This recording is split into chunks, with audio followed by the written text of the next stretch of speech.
बात का डर था बेदर्दी वही बात हो गई। नमस्कार, मेरा नाम बिरजू है और भारत लाइव देखना शुरू कर चुके हैं। ये गाना बिहार की राजनीति से आज जोड़कर हम आपको बताएंगे कि किस तरीके से बेदर्दी वही बात हो गई जिस बात का डर था। देखिए, एक मामला जो है बिहार की राजनीति में लगातार सुर्खियों में बना हुआ था। वो मामला था मेवालाल चौधरी, बिहार के शिक्षा मंत्री बनाए गए थे। पदभार ग्रहण करने के कुछ घंटे बाद ही उन्होंने अपना त्यागपत्र इस्तीफा दे दिया। वजह यही थी कि उन पर करप्शन का, भ्रष्टाचार का, जो कि नीतीश कुमार इन सब चीज़ों से समझौता कभी नहीं करते हैं, ऐसा कहा जाता है। देखने को भी मिला है कई दफ़ा, 5-6 दफ़ा उन्होंने इस्तीफा भी लिया है और एक बार फिर से मेवालाल चौधरी का इस्तीफा लेकर इस बात को लगभग क्लियर कर दिया उन्होंने कि हम इन सब चीज़ों से मतलब कहा जाए तो साझा समझौता नहीं करते हैं। मेवालाल चौधरी का इस्तीफा ले लिया गया, लेकिन उसके बाद जिस तरीके से अब बातें सामने आने लगी है, जेडीयू की तरफ से जो फील्डर थे, चुनाव के बाद जब परिणाम आए, सरकार बनी, तब तक वो लोग साइड थे। जब मेवालाल चौधरी को लेकर बातें कही जाने लगी, बिहार के राजनीति में गोल गोल मेवालाल चौधरी, बीच में मेवालाल चौधरी और चारों तरफ से जब लोग उनको घेरना शुरू कर दिए, तब उनके जो फील्डर है वो मजबूती के साथ बाहर निकलकर फील्डिंग करने में लग गए हैं। देखिए, आज मेरे साथ बाबा हैं और महासंग्राम आप देख रहे हैं। महासंग्राम में आज बाबा आपको बताएंगे किस तरीके से महासंग्राम जो है बिहार के राजनीति का। मेवालाल चौधरी का इस्तीफा हो गया।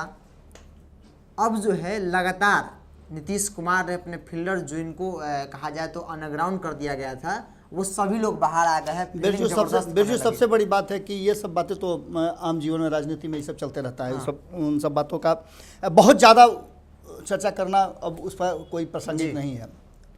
जिस पर भ्रष्टाचार के मामले थे उसने रिजाइन कर दिया।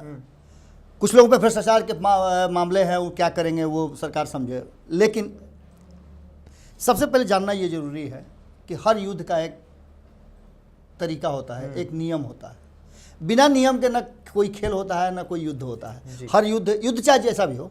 आपने महाभारत की बात कही होगी, तो संध्या समय में युद्ध रुक जाता था। उस समय तो कोई हमला नहीं होता था और उस युद्ध नियम का पालन सभी को करना होता है। लेकिन राजनीति एक ऐसा क्षेत्र है जिसमें युद्ध के नियम तो हैं, पर उसे तोड़ने वाले को मजेदार कहा जाता है, उसके तोड़ने वाले को सबसे बड़ा खिलाड़ी कहा जाता है। और अक्सर आपने देखा होगा कि ये टूटते हैं बर्जनाएं। दूसरी सबसे महत्वपूर्ण बात है कि इस राजनीति के खेल में जो बातें, एक बात है जो कॉमन सभी जगह होती है, वो है कि आप किसी भी युद्ध में, किसी भी खेल में, किसी भी लड़ाई में और किसी भी हेतु में आपने पहला अगर वार कर दिया तो सामने वाला धराशायी हो जाता है। और निश्चित रूप से वो जितना भी बड़ा खिलाड़ी हो, पहले वो ठमकता जरूर है। ठमकने का मतलब समझते हैं ना, ठिठक जाना, रुक जाना और चिंतित हो जाना, उसका परफॉर्मेंस पर असर पड़ने लगता है। और ये काम जो है शुरुआती दौर में हो चुका है। हालांकि तेजस्वी यादव ने शुरुआत बहुत अच्छी की थी, लेकिन लालू प्रसाद नहीं है। आपको सोचना पड़ेगा जी। लालू प्रसाद ने कहा था कि हम मूर्ति चिरई के हरदी लगा दी ले, और लगाया था। बहुत नाम उड़ रहा था, मोदी मोदी, हर हर मोदी, घर घर मोदी हो रहा था। और उस चिड़िया को, मोदी नाम की चिड़िया को हल्दी लगा दिया था 2015 में। अब आइए आप 2020 में, तो भैया आपके सामने सबसे पहला नाम नीतीश कुमार का है, जो कि बिहार के राजनीति के नस नस से वाकिफ हैं। मजे हुए भी। कहा जाता है कि ये भोजपुरी में बड़ी बढ़िया कहावत है, तू तो भोजपुरी हो तो जानते हो कि चमैन के आगे पेट ना छिपावल जाए जी। तो बिहार के राजनीति को एकदम तहे तह, गतरे गतर जानते हैं। और तेजस्वी यादव उनके उंगली पकड़ करके राजनीति सीखना शुरू किए थे। भले ही कह दे कि हमारे पिताजी थे, ये था, वो था, ऐसे था, वैसे था, लेकिन वो सब अपनी बात है। अभिमन्यु भी जानते थे आखिर उनकी हत्या कैसे हुई। अगर इतने बड़े योद्धा थे ठीक है, लेकिन अंतिम जो तोड़ने का चक्र था वो तो आप नहीं जानते थे ना, वो तो आपको सीखना था अभी। और आप चले हैं कि मुख्यमंत्री बन जाएंगे, आपके पास लश्कर है, लड़ाका है, बारूद है, गोला है, हथियार है, अस्त्र शस्त्र सब है, लेकिन बंदूक लेके जाइएगा, गोली लेके नहीं जाइएगा तो फायर कैसे कीजिएगा। बिल्कुल। और यही हुआ है। अब इन सब के बावजूद आप साफ निकल गया, लकीर पीट के क्या कीजिएगा। चुनाव आयोग ने साफ कह दिया, तेजस्वी यादव के जो शुभचिंतक हैं उनके लिए एक और बड़ा सबक दिया है आज। मैं लगातार चर्चा कर रहा हूँ एक शख्स का, अशोक चौधरी का, डॉक्टर अशोक चौधरी का मैं लगातार चर्चा कर रहा हूँ, और चर्चा कर रहा हूँ तो कई लोगों ने मुझे गालियाँ भी दी हैं, कई लोग हमारे चैनल पे, जबकि हालांकि हमारे चैनल पे इस तरह की बातें नहीं होती है। हम लोग बड़ी संतुलित और संयमित लोग हैं, अपनी बातें भी करते हैं, गुस्सा भी होता है तो हम लोग शब्दों से अपशब्द की तरफ नहीं जाते हैं। लेकिन कुछ लोग हैं, हर जगह सेंधमारी हो जाती है। हमारे चैनल पे भी कुछ लोग बकलोल आ गए हैं, बकैती करने आ गए हैं। पहले तो हाथ जोड़ के प्रणाम करूंगा आप सभी को कि हमारे चैनल पर भैया इस तरह का होता नहीं है। लेकिन खैर, आप जब करने आइए गए हैं तो दूध की मक्खी की तरह निकाले जाएंगे आप, क्योंकि दूध तो पीना है और दूध प्रतीक है शांति का, और शांति के प्रतीक में आप अशांति मत फैलाइए। आपको अपनी बातें रखनी है, आपको गुस्सा है हमसे तो आप हमारी बात रखिए ना। शब्द इतने हैं ना कि आप रखिएगा तो हम समझ जाएंगे, हम समझने वाले लोग हैं। अशोक चौधरी की बात करने पर आपको तितकी क्यों बढ़ता है?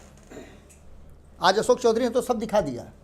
अशोक चौधरी ने अपनी पूरी टीम को लेकर के ये बता दिया कि आप में मादा नहीं है, आप में मादा नहीं, आपको फेल कर दिया। बता दिया कि आप मुख्यमंत्री बनने के काबिल नहीं है, बता दिया कि आप बउआ हैं। राजनीतिक रूप से आइए, लड़ाई लड़िए। लोग जो हैं, सत्ता सबके हाथ में होती है और सत्ता का सदुपयोग दुरुपयोग सभी लोग करते हैं। अगर कह दिया जाए कि लालू प्रसाद यादव और राबड़ी देवी का शासन बहुत अच्छा रहा, अगर कह दिया जाए कि नरेंद्र मोदी का शासन बहुत बढ़िया रहा, वो कुछ भी नहीं करते हैं, एकदम साफ सुथरा पाक साफ करते हैं, मानने वाली बात है, सवाल ही नहीं है। आपके हाथ में जब सत्ता रहता है, शासन रहता है, तो कुछ न कुछ आपके हाथ में जब बांटने का होगा, और बटखरा आपके पास नहीं है तो मुट्ठी से जब दिया तो किसी को कम किसी को ज़्यादा दिया जाएगा। ये दोष नहीं है, ये हो जाता है। एक चाय बेचने वाला आज हेलीकॉप्टर से और जहाज से उसका पैर ही नहीं नीचे उतरता है, ये तो उसका नसीब न है, उसका पद है। अब वो कहे कि पैदल पैदल काहे नहीं चलते हैं, हमसे आके मिलते काहे नहीं है, संभव नहीं है। आपने बनाया है, पूरे देश की जिम्मेवारी है। जो व्यक्ति अपने परिवार की जिम्मेवारी से भाग गया हो,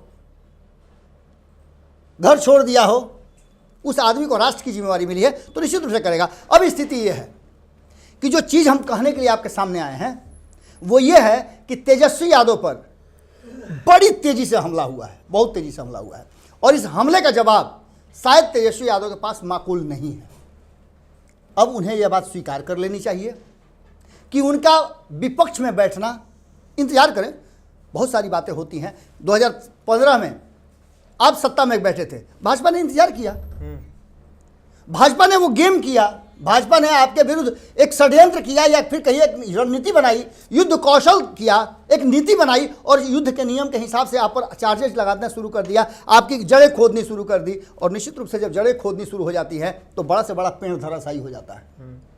आप वेट कीजिए, इंतजार कीजिए, लेकिन पहला गोल जदयू ने कर दिया। अशोक चौधरी धुरंधर हैं इस मामले में। अशोक चौधरी को पूरी युद्ध कौशल की जानकारी है। जिस तरह से उन्होंने जदयू के अध्यक्ष, खुद कार्यकारी अध्यक्ष रहते हुए कमान संभाला और अपने प्रवक्ताओं को लेकर के जिस तरह से हमला बोला है, कैसे दुख में भी खुशी का माहौल खोज लेते हैं, यह है युद्ध कौशल और रणनीति। अशोक चौधरी ने इस अवसर को भी, जिसको सब लोग कह रहे थे कि नीतीश कुमार फंस गए, बुरी तरह से ये हो गया वो हो गया, मेवालाल के नाम पर क्या हो जाएगा, बर्बाद हो जाएंगे, इस्तीफा देना पड़ेगा, कुछ नहीं हुआ। इस चीज को साबित कर दिया जदयू ने, उसकी रणनीति ने, और राजनीतिक रूप से जदयू ने वो काम साबित किया जिसका जवाब विपक्ष को भी खोजना पड़ेगा, तलाशना पड़ेगा। लेकिन यह साबित कर दिया कि मेवालाल का इस्तीफा नीतीश कुमार के व्यवहार, उनकी सूचिता और उनके सुशासन बाबू के नाम के अनुरूप हुआ है। बधाई तक दिया है, धन्यवाद दिया है, बधाई तक दिया गया है। और बधाई देने के बाद जिस तरह से प्रवक्ताओं ने, चाहे वो संजय सिंह की बात कर लें, नीरज कुमार की बात कर लें, मैं बात कर रहा था आज, आपने सुबह देखा होगा कि मैं खोज रहा था कि ये लोग कहाँ हैं, अजय आलोक की बात करें, सारे प्रवक्ता मौजूद थे और सभी ने जो बातें कही है, ऐसी कमी कहीं ना कहीं नजर आ रही है आरजेडी खेमे में, कांग्रेस खेमे में। कुछ हद तक अगर कहा जाए तो वाम दल जगे हैं और वाम दलों ने प्रहार शुरू कर दिया सरकार के ऊपर, चूंकि संख्या उनकी बढ़ गई है। और ऐसी स्थिति में एक बात तो मानना जरूर पड़ेगा कि हार से इतना ज़्यादा मायूस अक्सर तेजस्वी यादव हो जाते हैं कि उन्हें ऐसा लगता है कि उन्हें सिर्फ जीत ही चाहिए। हार में जो मजा है वो शायद जीत में नहीं है। जीत करके आप पात्र बन सकते हैं, लेकिन हार करके आप योद्धा बन सकते हैं और फिर जीतने की संभावनाएं आपकी प्रबल हो जाती हैं, और तब अगर आप जीतते हैं तो आपको ज़्यादा मौका मिलता है। जिस तरह का आज प्रेस वार्ता हुआ, उस प्रेस वार्ता में जिस तरह से जदयू ने हमला किया है सिलसिलेवार, और 16 तारीख से लेकर के आज 21 तारीख तक ये जो घटनाक्रम घटे हैं, इसको अपने पक्ष में कैसे किया जाए उसको बड़ी बेहतरीन ढंग से किया है। शायद विपक्ष का सारा हमला शून्य हो गया, और ये था युद्ध कौशल और रणनीति जिसे जदयू ने किया था। 2015 याद होगा, 2015 में लालू प्रसाद की इच्छा के अनुसार ही, उनके अनुरूप ही तीनों दलों का गठबंधन बना था और लालू प्रसाद डोमिनेट कर रहे थे। पूरे महागठबंधन को लेकर के लालू प्रसाद चल रहे थे। परिणाम भी अच्छे आए थे, लेकिन टिक नहीं पाया। एक बार फिर से मौका मिला है, एक अच्छा जनादेश मिला है, परिवर्तन के लिए लोगों ने वोट किया है, इससे आप इनकार नहीं कर सकते हैं। लेकिन कहीं ना कहीं संख्या का जो घालमेल है, संख्या और आंकड़ों को लेकर के आप कोर्ट जाएंगे, केस होगा, क्या कुछ होगा वो तो उस वक्त बताएगा।